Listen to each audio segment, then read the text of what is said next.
Jadi kita semua hadirin, yang terpenting adalah bagaimana kita berusaha membuat kita yang mengamalkan ini istiqomah. Udah itu aja. Yang harus kita upayakan adalah keistiqomahan diri, karena kembali akan ke diri kita sendiri. Nah, disitulah intinya. Maka tugas kita sekarang adalah teruslah berupaya mengamalkan dan melestarikan ajaran guru Thariqah Qadiriyah Naqsyabandiyah Pondok Pesantren Sudiaraya dengan caranya masing-masing di tempatnya masing-masing. Mungkin setiap wilayah seperti di sini di Yogyakarta dengan karakternya, dengan lingkungan, geografi dan seterusnya mungkin berbeda dengan tempat lain yang geografinya berbeda, lingkungan budayanya berbeda. Tapi perbedaan itu jangan membuat, gitu ya, jangan berpengaruh kepada perubahan di dalam pengamalan. Nah, ini harus diperhatikan Bapak Ibu. Di dalam pengamalan tetap harus kita gunakan pedoman tentang keseragaman di dalam pengamalan. Tadi yang dicontohkan ya seperti itulah di Sudiaraya. Jadi kalau maghrib, gitu. Jadi kalau misalkan di daerah lalu dilaksanakan manakib di malam hari atau ada acara lain selain manakib seperti sekarang haul malam hari, maka usahakan dari maghrib sudah berjamaah. Nah, seperti tadi itu usahakan. Kecuali kalau memang karena kerja dan seterusnya sehingga tidak keburu nih. Tapi kalau ada waktu luang, usahakan maghrib sudah di sini supaya kita bisa sama-sama mengamalkan.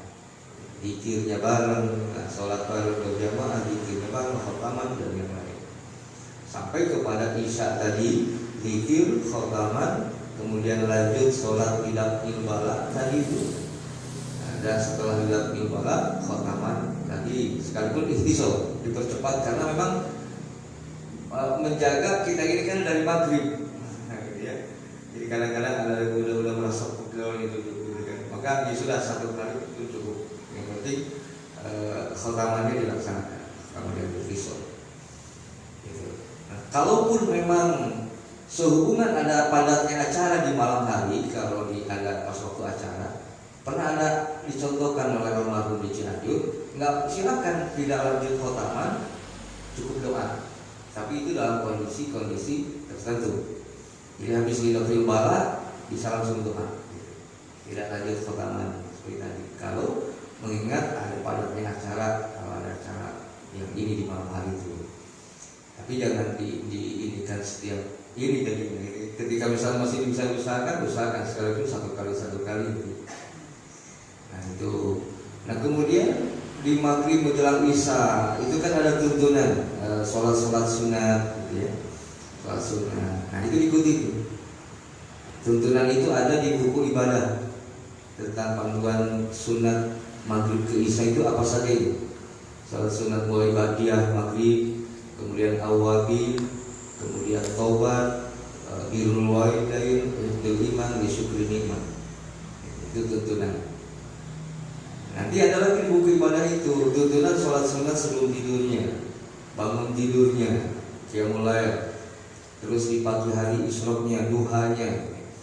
Nah itu semua kalau belum dilakukan, mulai lakukan dan latihkan. Nah, artinya dilakukan itu diriadohkan. Jadi zikirnya, khotaman, manakib dan riadohnya, termasuk yang di buku ibadah. Jadi itulah upaya-upaya peningkatan tadi. Supaya ketika kita mengamalkan tuntunan guru, lalu guru membimbing kita, maka guru mengantarkan kita nanti. Di dalam proses penghantaran itu agar dirasa nanti ringan, kemudian cepat, maka kita pun harus melaksanakan tuntunan-tuntunan itu. Jadi jangan malah kita ini mau dibawa diantar oleh guru, gitu kan? Tapi kita sendiri membebani dirinya, berat jadinya. Tapi kalau kita sudah melakukan, mengupayakan, lalu di dalam perjalanan mengamalkannya, ya masih setengah-setengah, masih nggak masalah apa-apa. Yang penting sudah dilakukan. Jadi jangan tidak dilakukan, ya, diupayakan, semua diupayakan. Bisa atau tidak, mampu tidak, bukan urusan kita. Karena pada akhirnya hadirin, sampainya kita wusul kepada Allah itu nanti bukan sesungguhnya, saya telah menyampaikan di Suryalaya pada saat di Mahimia, bahwa bukan karena apa yang kita amalkan sesungguhnya, tapi karena barokah guru. Guru nanti ini lagi karena barokah gurunya, terus tersambungkanlah silsilah sampai kepada Rasulullah Muhammad SAW dengan syafaatnya. Nah, nanti dari situ kembali lagi ke Rahman Rahim Allah sesungguhnya. Jadi kita semua sampainya kita kepada Allah, karena kita harus kembali kepada Allah. Maka semua bermuara nanti kepada Rahman Rahim Allah. Oleh karena Rahman Rahim Allah, maka kita ini tidak tahu ini yang menurut kita mungkin orang itu nggak pantas untuk sampai kepada Allah ini karena penuh dengan dosa, maksiat dan seterusnya. Tapi lalu Allah dengan kuasa Rahman Rahimnya memberikan satu penyadaran kepada orang yang kita anggap berdosa ahli neraka itu. Lalu Allah berikan hidayah tobat. Dan gak lama dari situ wafat, meninggal. Sehingga hukumnya jadi apa itu? Husnul khotimah. Yang menurut kita orang itu kita anggap ahli neraka karena penuh dosa. Tapi ternyata Allah dengan Rahman Rahim memberikan hidayah tobat, wafat. Husnul khotimah terjadi. Kita,